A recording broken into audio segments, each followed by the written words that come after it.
मैथिली समझ नहीं हमरा की श्रोता का राजीवक नमस्कार। श्रोतागण, साहित्यिक यात्रा का नव करी लका है पुनः हम अपना यूट्यूब चैनल मैथिली स्नेही के माध्यम से उपस्थित भेलहुँ हँ। आजुक जे ई कथा यात्रा है, कथा यात्रा में आई एक संस्मरण राखि रहल छी। एहि संस्मरण जे ई हम राखि रहल छी, ई अपना बिहार के एक महान साहित्यकार श्री फणीश्वर नाथ रेणु जी के जीवन पर आधारित ई एक संस्मरण अछि। इससे पहले एक बात कह चाहे छी, जो केओ गोटा नव छी हमरा ई चैनल पर पहले बेर देख रहल छी वा सुनि रहल छी तो निश्चित इस चैनल को सब्सक्राइब कर ली। हम सब तरह के रचना, संस्मरण, कविता, गीत, सब तरह के विधा जे से हम अपना एहि चैनल पर में निरंतर रखैत आबि रहल छी। तैं बारम्बार कहि रहल छी चैनल सब्सक्राइब कर लिया, अपना कमेंट से अवगत कराओ, शेयर करियो अपना मित्र मंडली में। तो बेस लेल जाओ आजुक ई रचना, ई संस्मरण के कहि सकै छियै फणीश्वर नाथ रेणु एकटा शख्सियत। एक अंग्रेजी दैनिक में पढ़लहुँ जे महान कथा शिल्पी फणीश्वर नाथ रेणु के धर्मपत्नी पद्मा रेणु आप शपथ खेली अछि जे अपन संतान सबके लेखक किन्नो नहीं बनऽ देती। ई समाचार पढ़ि विस्मय होइतो पद्मा रेणु का आक्रोश से असहमत होयबाक साहस नहीं भेल। सत्य लेखकीय वृत्ति हुनक पारिवारिक जीवन में के सब दिन दलमलित केने रहलनि। लतिका रेणु आबि कऽ नारी के सर्वाधिक निधि सौंथक बंटवारा कऽ लेलनि। यानी फणीश्वर नाथ रेणु दूटा विवाह केने रहथिन।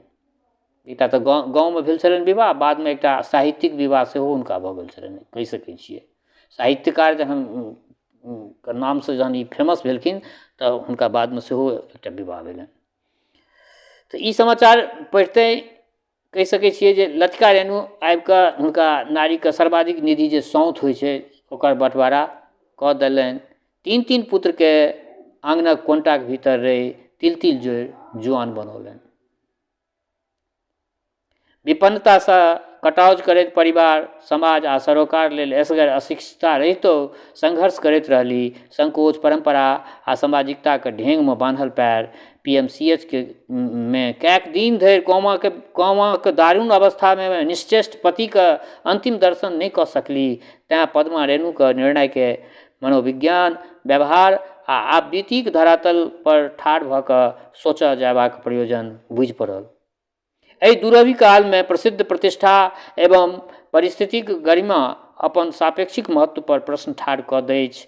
आइ अखबार में पद्मा रेणु के चर्चा देखलहुँ तऽ सहसा 15 बरख पहिलुका ओ दिन पल पल सोझाँ आबि गेल जखन हुनका से भेंट करबाक लेल रेणु गाम हम गेल रही। अररिया जिला मुख्यालय से पक्की सड़क फारबिसगंज जाइत अछि। बाइक से चलल जाइत छी। नेपालक सीमांत के छुबैत एहि रोड के देख पड़ै पूर्णिया के पूर्णहा रूप, फणीश्वर नाथ रेणु के जुलूस के साक्षात्कार स्वरूप। मुदा पर्यटन सहकर्मी जे किओ छलाह हमरा संगे तकर विरोध करैत छथि। ओ पछिला 2-3 बरख से कृत्यानंद नगर, अररिया, भरगामा, रानीगंज आ जोकीहाट में चकबंदी पदाधिकारी के रूपे क्षेत्र के गहकी नजर से देखलनि अछि। आ पूर्णिया, अररिया पहिलुका खैकी उदड़ि गेल अछि। पुवरिया, कोसी नहर इलाका के हरियर कचोर धान आ चानी पीटल पटुआ से उबडूब कऽ देने अछि। रेणु जी आजुक धरती परी कथा अपन जीवन काल में नहीं देख सकला। परिवर्तन भेले हँ ते चीज के एहिठमा वर्णन भऽ रहल यऽ। कखनो लगै रेणु जी जाय नीरवता के देखलनि, जँ आप जीवित रहिते तो नॉर्थ बिहार लिबरेशन आर्मी के तांडव देख नहीं जान कोन कथा लिखबा लेल बाध्य होइतथि। एही गुमधुन में 20 किलोमीटर निकलि गेल रोडक दहिन कतबे में पुलिस विभागक साइन बोर्ड टांगल अछि। रेणु गाम सिमराहा थाना से बेसी फाँड़ी कहब उपयुक्त होयत। थाना में लोग नदारद। रेणु जी के घर दुआरि कुम्हर छनि। ओ विस्फारित दृष्टि से दुनू सहयात्री के निहारै छथि। ओतऽ जाके की करता ई लोकनि? बलुआही सड़क पर अलकतरा पत्नीहार ठिकेदार तो नहीं थिका।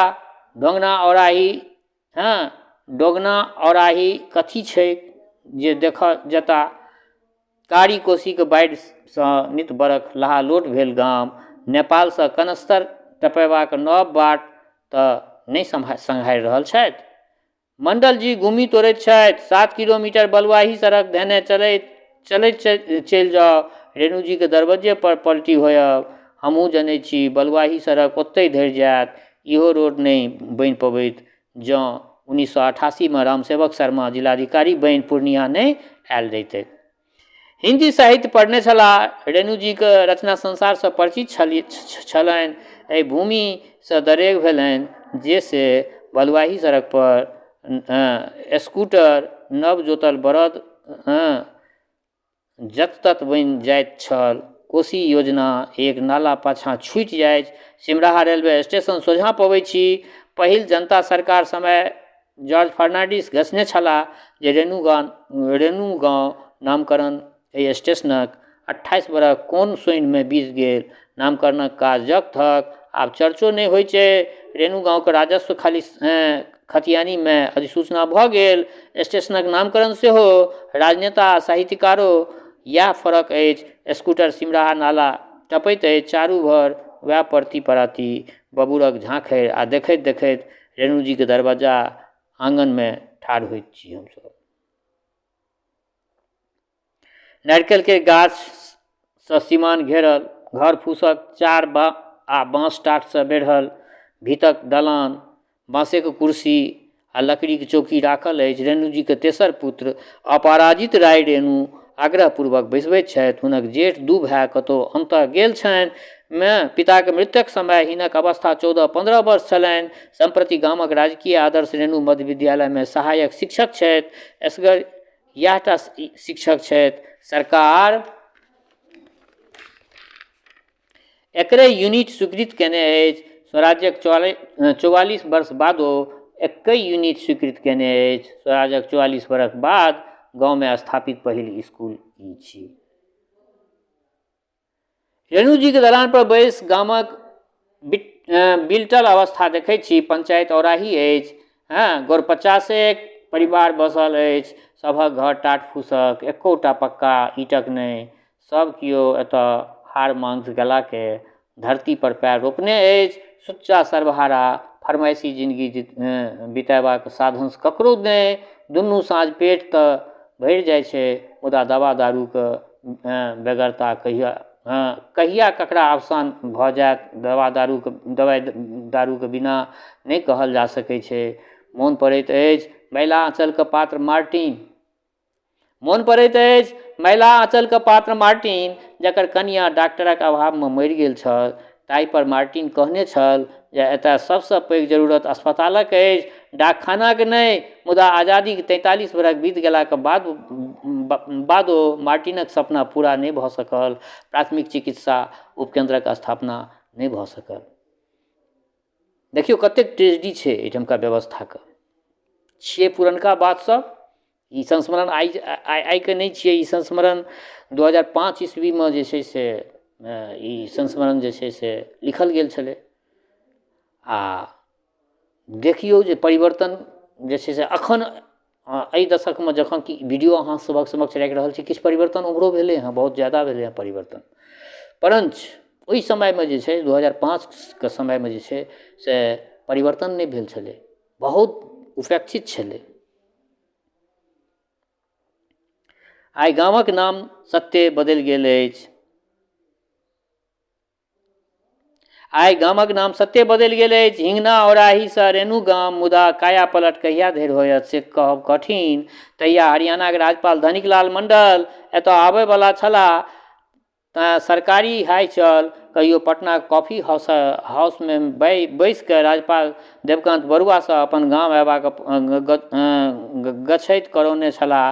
मुदा मनुखक मौलिक सुविधा कैक बाँस फराक जीवैत एतुका जनजीवनके झाँपबाक लेल पटनामे बैसल हाकिम हुनक कार्यक्रम निश्चित नहि होबऽ देलनि। आजादीके 42 साल बाद ई गाम कलेक्टरक रूपमे पहिल बेर रामसेवक शर्माके दर्शन केने छल। शर्मा जी बलुआही सड़कसँ गामके जोड़लनि। रेणु जीके दरवाजा धरि खरंजामे सड़क परिवर्तित करौलनि।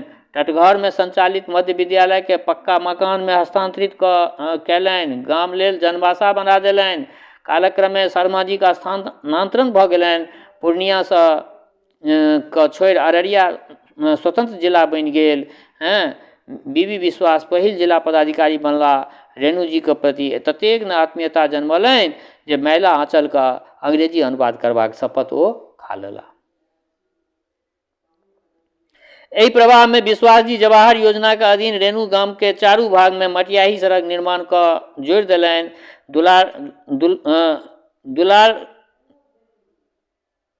दुलारदाय नदी अर्थात परती परिकथाक नदी ऊपर पुल बनेबाक कागजी सरंजाम पूरा भेल। एतबे नहि, महिला आंचलक पलटनिया रोड माने औराहीक पश्चिम दिशाक सड़क के पुनर्जीवित करबाक योजना विश्वास जी के बदली होइत देरी पटाक्षेप भऽ गेल।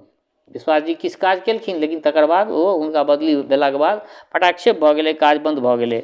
रेणु जी एक बेर भावावेश में कहने छलाह, हम कोनो सीन कखनो ड्रॉप कऽ सकै छी। आ सत्यहीनक गाम विकासक सीन दुनू पदाधिकारी के जाइते प्रायः सदैव लेल ड्रॉप भऽ गेलै, काज भेनाइ बंद भऽ गेलै। अपराजित राय रेणु आक्रोश आक्षेप में कनकन करैत एतुका व्यथा कथा सुनौने जा रहल छथि। टोलक 15-20 लोक आबि जुमैत अछि, जतऽ ततऽ बैस जाइत अछि, देखैत सुनऽ चाहैत अछि जे बहरिया लोक किया केला अछि, फनेसर के विषय में की खोदबेद करैत जता।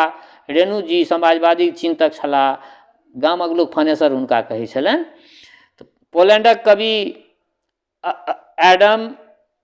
एडम मस्कैविचक अनुयायी रहैत रेणु जी कलम आ तरुआरि दुनू संगहि धरबाक पक्षधारा नेपालक प्रजातांत्रिक आंदोलन में शामिल भऽ भीषण यातना सहने छलाह। अपराजित राय रेणु दलानक ओहि हिस्सा दिस संकेत कयलनि जतऽ नेपालक थापा सैनिक सोटा सँ रेणु जी के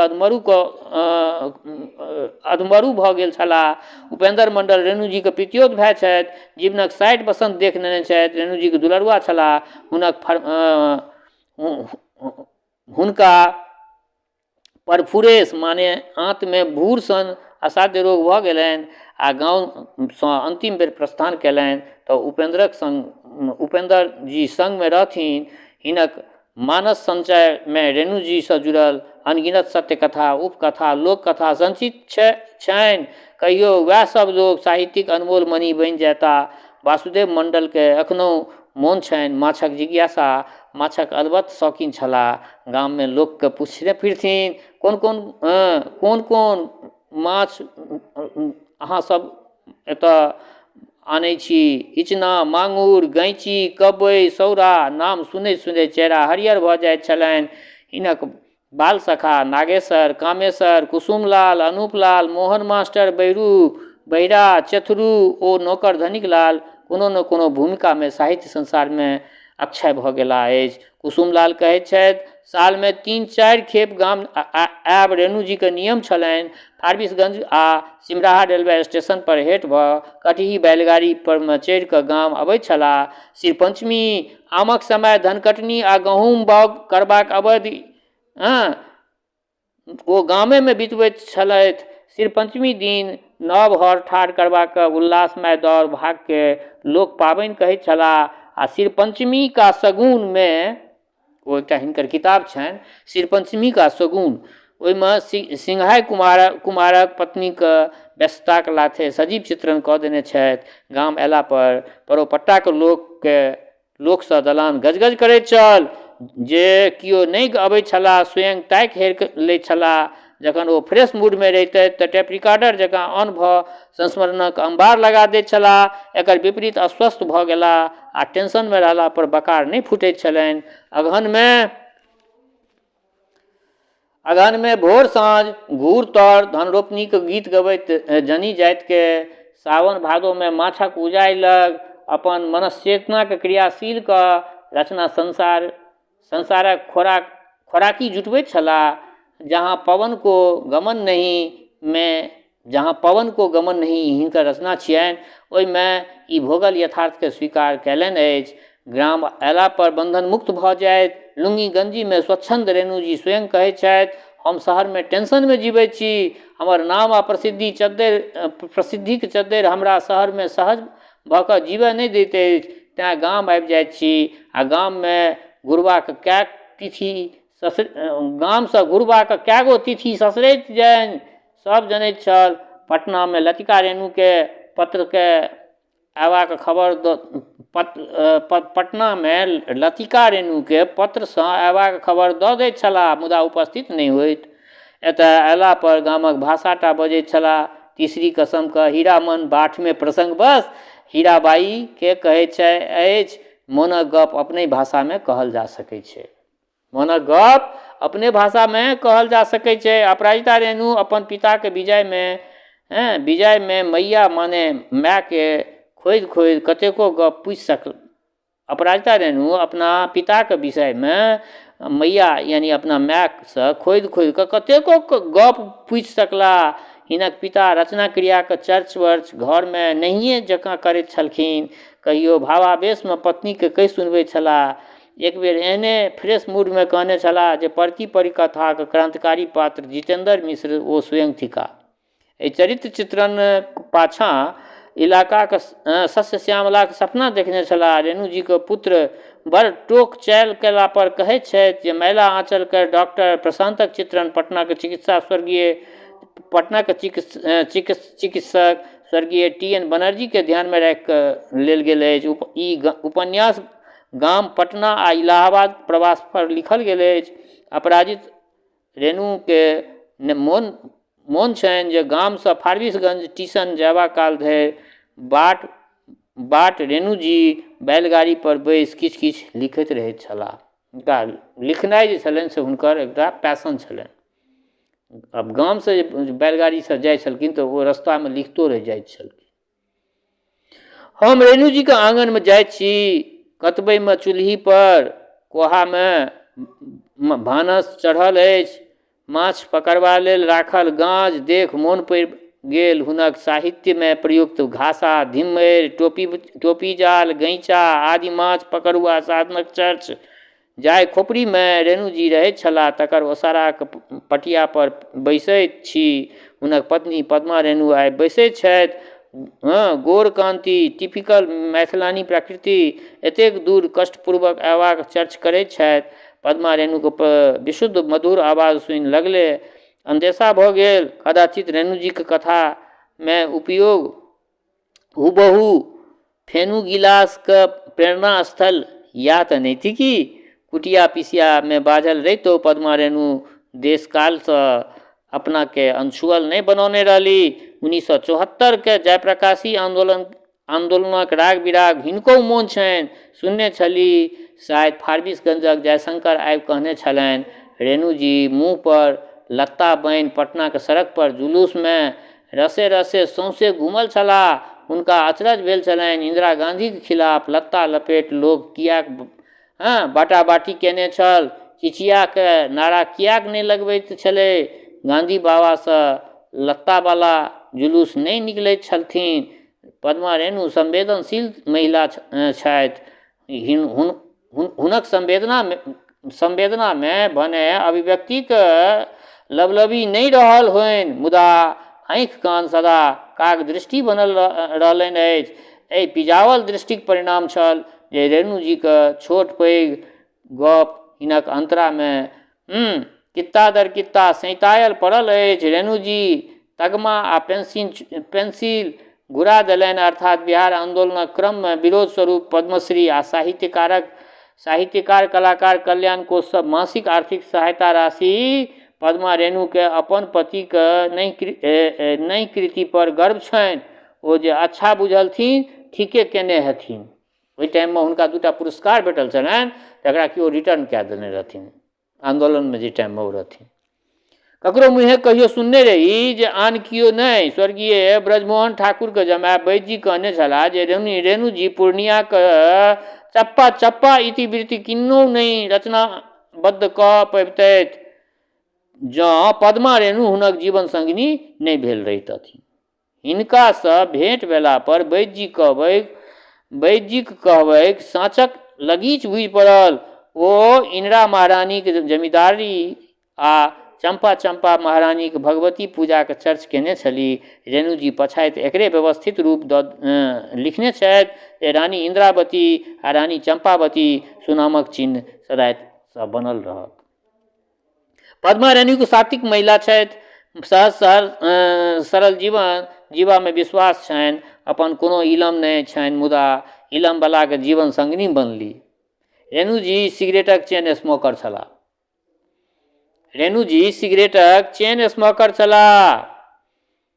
भांग गाजा शराब आदि सेवनसँ परहेज नहि छलनि। गाजाके मसाला कहैत अपन चिंतन अवस्थामे रेणुजी बेहिसाब सिगरेट धुकैत छलाह। ओ कहबो करैत जेना गायक वादक सब अपन साजके ठीक ठाक कऽ सुर मिलबैत जाइत छथि, तहिना साज मनोनुकूल काज करायब, यानी अपन दिमाग मनोनुकूल काज करायब, तहिना दिमागक साजके ट्यून करबाक लेल सिगरेट भांग गाजा शराब आदिक सहयोग लेबऽ पड़ैत। कहल जाइ छै जे जाहि राति ओ मैला आँचलक 52 दासक चरित्र लिखने छलाह, ओहि राति शराबक संगे संगे भांग सेहो पीनेने छलाह। राति भरि लिखैत रहलाह। प्रातमे लचका रेणु छिड़ियाल पन्नाके थाक बनौने छलीह। गाममे रेणुजी रातिमे लिखैत छलाह। रातियोमे ओ लिखबाक दू तरीका छलनि। कहियो साँझ रातिये बैसि जाइत छलखिन, तखन कखन धरि बैसल रहता अपनो अन्दाज नहि रहैत छलनि। भोजन ओतहि झाँपि कऽ राखि देल जाइत छलनि, नहि तऽ जाड़ मासमे 2-4 घण्टा घूर तापि वा गर्मीमे 9-10 बजेके उपरान्त लिखबाक लेल बैसि जाइत छलाह। कहियो काल सूरुजक किरण फुटने पर लिखब बन्द होइत छलनि। लिख पन्ना फेकबाक अभ्यास रहनि। पछाति पद्मा रेणु सम्हारैत छलीह। सिगरेटक टुकड़ी पथियामे बीछ कऽ उठबैत छलीह। हमरा लगैत अछि एहि थोड़ समयमे पद्मा रेणुसँ की सुनि पायब। पूर्णिया घुरबाक अछि। ओ हमरा व्यवस्थाके अंट कऽ रहल छलीह। रेणुजीके बिरहा लगनी चादर बटगबनी सुनब बड़ प्रिय छलनि। गाम की लग पासमे जतऽ कतहु विपादत रमखेलिया भवजिया बलवाही विदेशिया नाच होय, हुनक उपस्थिति निश्चित छलनि। ईसब श्रोतागण अपना ओतुका जे छै से लोक नाच सब छियै। रमखेलिया भवजिया बलवाही विदेशिया ईसब लोक नाच छियै अपना ओतुका। पद्मा रेणुसँ विदा लऽ कऽ फेर दलान पर अबै छी। अपराजित राय निकटस्थ विद्यालय प्रांगण लऽ जाइत छथि। रेणुजीके प्रस्तर प्रतिमाके दर्शन करबैत छथि ओहिठाम। चलती बतबैत छथि जे रेणु ग्राममे जन सहयोगक बल पर रेणु लोक मंचके स्थापना भेल अछि, जकर उद्देश्य नाटकक मंचन करब थिक, संगहि रेणु शोध संस्थानक स्थापना कए कऽ रेणु साहित्य अध्येताके सुविधा प्रदान करब अछि। नाट्य मंचसँ जुड़ल एक सेमिनारक आयोजन भेल छल, जाहिमे प्रख्यात फिल्म निर्देशक प्रकाश झा शामिल भेल छलाह। हम जाहि अवधिमे रेणु गाम गेल रही, तकर 1-8 मास पहिने मैला आँचल टेलीविजन सीरियलके शूटिंग एहि इलाकाके रघुनाथपुर, मसूरिया, पूर्णिया, चांदपुर, औराहीमे संपन्न भेल छल। एकर मुहूर्त कार्यक्रम रेणु ग्राममे कयल गेल छल। रेणु ग्रामके अनुभव भेल। एखनहु एतऽ अमर पात्र हीरामन, निश्चल निर्विकार आ निर्लेप भावना एतुका कण-कणमे व्याप्त अछि। तऽ बेस श्रोतागण, ई एकटा संस्मरण छल अपना बिहारके लब्ध प्रतिष्ठित साहित्यकार श्री फणीश्वर नाथ रेणु जीके जीवन पर ई प्रतिक्रिया, ई संस्मरण अहाँ सबके केहन लागल से अपना प्रतिक्रियासँ जरूर हमरा अवगत करायब। संगहि एकटा बात कहऽ चाहै छी, जँ केओ गोटा नव छियै हमरा एहि चैनल पर तऽ एहि चैनलके सब्सक्राइब कऽ लिअ।